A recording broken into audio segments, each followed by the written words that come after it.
In year 2000, I graduated as an architecture engineer, and I joined my job at the Ministry of Infrastructure as a site engineer. It was really tough at that time, and the most difficult part, that it was not accepted socially to have a female working at the construction site. And by time, we built the trust, and our managers start giving us more responsibility and more exposure. Here where I become a head of the road department at the Ministry of Public Work, and again, it is a male-dominant sector, where the female were not accepted at that time. And after that, I become the undersecretary of the infrastructure sector. It was not easy to handle all this responsibility while being a mother. But I work hard to create this balance between home and job. And when I joined the maritime sector, it was a totally different area where there were no present for the female, and they deal with us as a stranger. But we work hard to show them our credibility and professionality, and with the support of our leader, we achieved the success story at the maritime sector. So it was not easy, but with the collective support of our leaders and our families and our society, we will achieve our dreams, and we will become whatever we want to be. So believe in yourself and your capability, and fulfill your passion, so you will achieve your dreams. It's great to have a male expert at the maritime sector, but it's greater to have a female leaders at the maritime sector. So work for it, please. My journey was very different. I am fourth generation in my family business that started in India in 1905. And 10 years into my career, I decided I no longer wanted to be part of my family business. And I left India, I left my family, and I moved to the UAE with a dream and lots of aspirations. And I started my own company here in the UAE, and today, 4 years later, life is not the same that it was 4 years ago. So my journey in leadership was literally self-inflicted.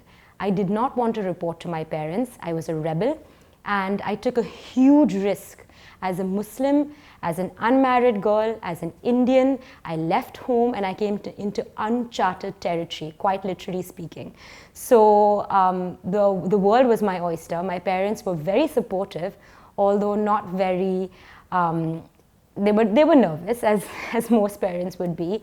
And here I am today. I have a team of 10 people, and we've opened up offices in Dubai, in Fujairah. We had one in Abu Dhabi pre-COVID.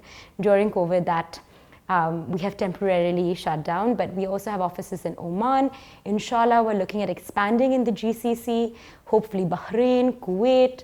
So, the opportunities have suddenly, out of nowhere, started coming through. And that has been exceptionally exciting.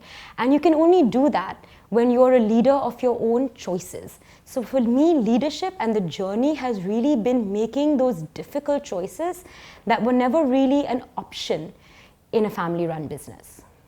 When someone asks you the shape of your journey, it's such a emotional question for me, because the shape has been full circle, but in the opposite direction.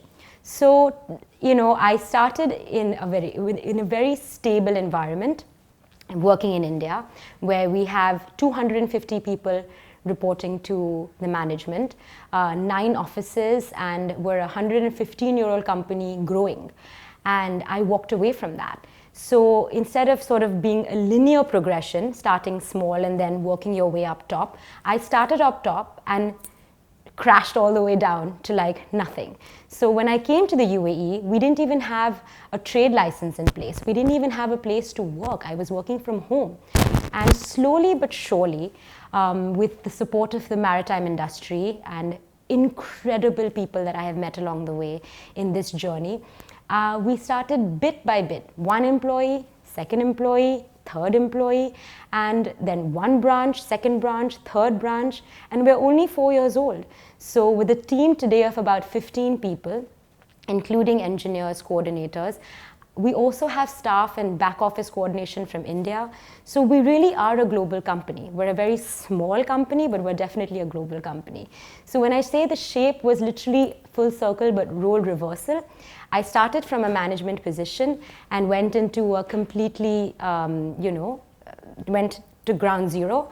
And once again, through hard work, dedication, dreams, aspirations, and the support of my colleagues have once again risen back to management, to a managerial position. So it's been a very emotional but very exhilarating journey. How does one define a challenge?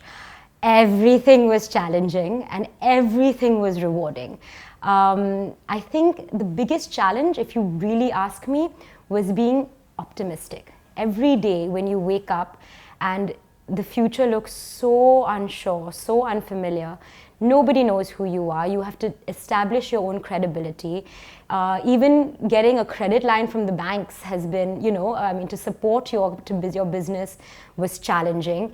But the most important thing, and the thing that I learned very early on, as in a startup position, was and also supposed to be the biggest challenge, was earning a customer's trust. I found that I made lots of excuses. I said, oh, I'm young, I'm a woman, nobody wants to give me a chance, an opportunity. All that was just excuses.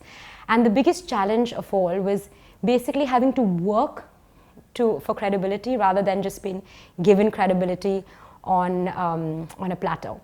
And coming from a family business with a very well-respected, very well-recognized family name in India, suddenly I was a nobody in the UAE. And that was very challenging for me because it was literally a fall from grace, if you will. And accepting that I have to start from ground zero and work my way up was hugely challenging for me. And when I said when I said rewarding, it was hugely rewarding because the maritime industry in the UAE literally accepted me with open arms. They never questioned my dignity, they never questioned my intelligence, they never questioned my technical knowledge. They listened and they let me speak and they gave me opportunities to prove myself. So I was lucky and fortunate enough to convert that challenge into an opportunity that was eventually rewarding, because I'm standing here before you today after creating a small success story with 4 branches and an incredible team that I work with, both with my colleagues as well as my customers. For women who want to join the marine segment, the biggest blessing is that there are just so few of us. There are very, very few women in this industry, and so when you meet other people, other customers, they will remember you. And that's half the battle won, right? You might forget who you meet, but when you meet them again at another occasion, because the industry is very small. So when you start meeting people for the second and third time, they remember women and they remember you. So automatically you get a sort of notch above the other men that have to make multiple good impressions. You just have to make one good impression and you have a foot in the door. So I would say the maritime industry is a great place for women, very welcoming, very respectful. You just have to take that leap of faith, quite literally speaking. Ironically, I really struggle with the idea that I'm a leader. I still feel in my head that I'm not a leader, but I'm still some sort of follower. The reality is that as the managing partner of an international law firm based in Dubai, I am a leader, and people do look to me to lead them and rely on me to lead them. And I need to really get comfortable with that idea, I guess. In terms of the path that led me here, I've had a very boring path. I joined Ince back in 1998 and have really just effectively risen through the ranks of a law firm in a very normal way. I can't say that it's been without its challenges or that it's been an easy path. It certainly had, what can I call them, humps along the way. But overall, it's been a relatively straightforward path. Starting off as a trainee solicitor, becoming an associate, becoming a senior associate, and then being elevated to partnership. I was actually refused partnership twice with Ince, and in hindsight, I agree that those were the right decisions. I wasn't ready for partnership at that time. I wasn't ready to take on any sort of leadership role at that time. And it made me realize that leadership and responsibility and even any sort of promotion and development comes only when it's the right time for it to come for every individual. And one of my concerns about the new world, and as I see younger, and that's a relative term, younger people coming up through the ranks, sometimes I feel they want leadership roles and they want promotions just for the sake of them. And I can't say that being a leader is an easy role, or being a leader is a role that everyone should aspire to. I really do think that it is something that people should think quite carefully about.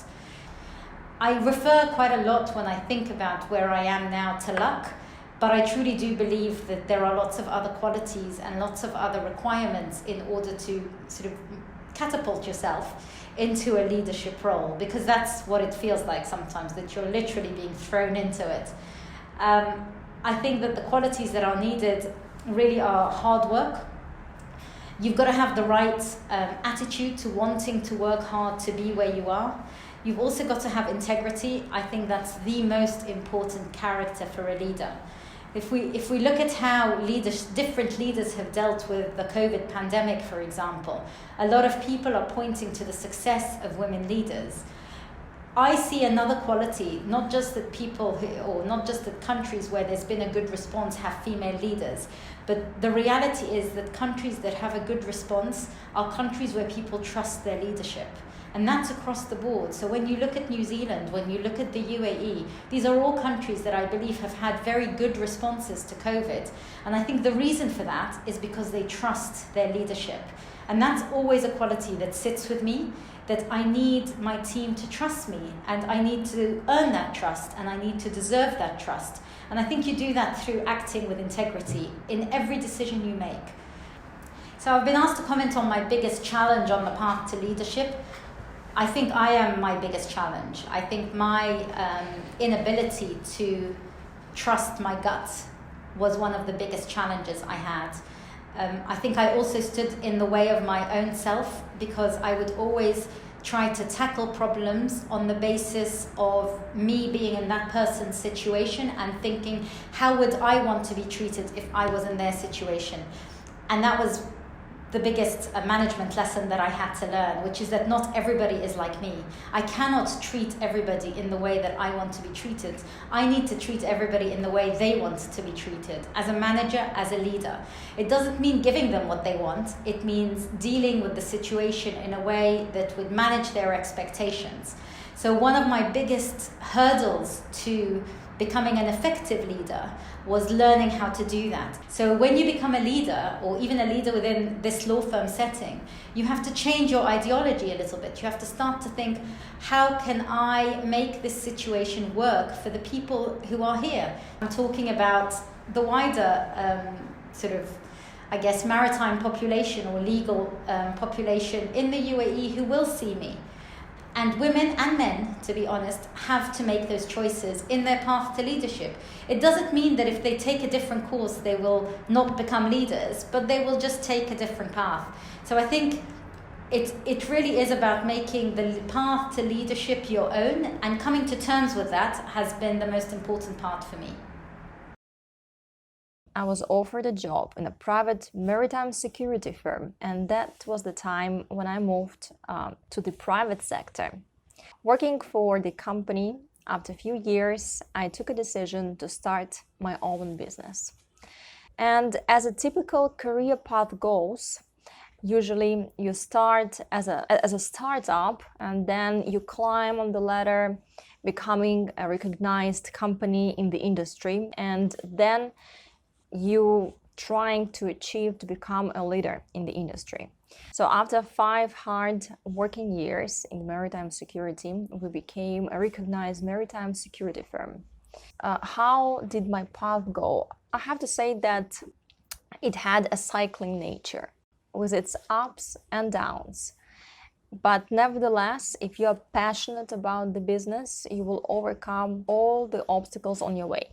So I would point out 3 major pillars that are important for any startup firm, that are important for any startup entrepreneur. First of all, you have to be passionate about your business. With this energy within you, you are able to overcome all the obstacles to work 24/7. Don't think being an entrepreneur is an easy task. It's not. It's way harder than being a hired employee, because you tend to stray from the normal business activity and business working hours. You work all day long and you are fully liable for your team and for the quality of your products.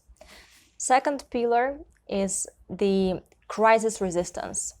That's how business goes. Sometimes you have to move from one failure to another, still believing in your products or in your services that you provide to the market. And third pillar is a long life commitment to your business. When you start your company, you have to think about many factors, about competition, recruitment, market swings, world economic crisis that hit into a... Now we are facing world pandemic crisis that brought lots of companies to bankruptcy.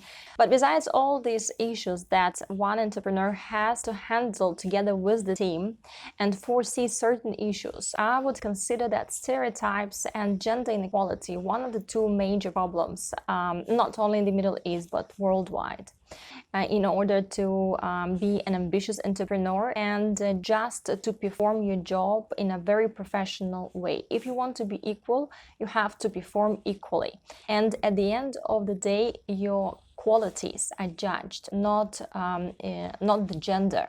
That's very important to remember. And I would also like to point out that it's very important to believe in yourself and to believe in your product, that you provide quality services. You do not compromise quality over quantity. And at the end of the day, I'm sure that you will succeed. You definitely have to be passionate about what you're doing. Actually, my personal journey started since I was 7 years old, when my father used to take me to shipyards and ports and terminals, and when I used to spend most of my weekends in the office, learning, seeing, hearing about how different departments are run and how the leadership is running the business. Actually, from early on, I decided to pursue my career in the maritime and shipping industry. Firstly, because I was very much interested in the industry, and secondly, because even till today, this industry is very much male-oriented in many parts of the world. I was very much interested into bringing the female leadership aspect and showing what a woman can be capable of in leadership of such industries. One of the biggest challenges that I faced was that I was the only woman in the leadership role in most rooms, such as office, events, meetings, and that I had to deal with people who were a lot older and more experienced than me. I overcame this issue by working very hard and not by telling them, but by showing them my knowledge, my character, and my capabilities. I would say having the right attitude helps a lot. Having a strong character is very important. It may be cliche, but believe in yourself. If you're interested in something and if you believe in it and if you believe in yourself, there is absolutely nothing that you cannot achieve. I would say to women to block out the noise surrounding you who tell you otherwise, and to don't listen to what society believes, how you should be working and running your business. One of the biggest challenges that I was facing was when everybody, when they hear that you work for a family business, they think automatically you've been given everything. When in truth, actually, when you are working with a family business, you have to prove everyone wrong, and you have to work as hard and even harder than everybody else. So that was one of the biggest challenges that I had to overcome, but I did thankfully overcome it by working very hard.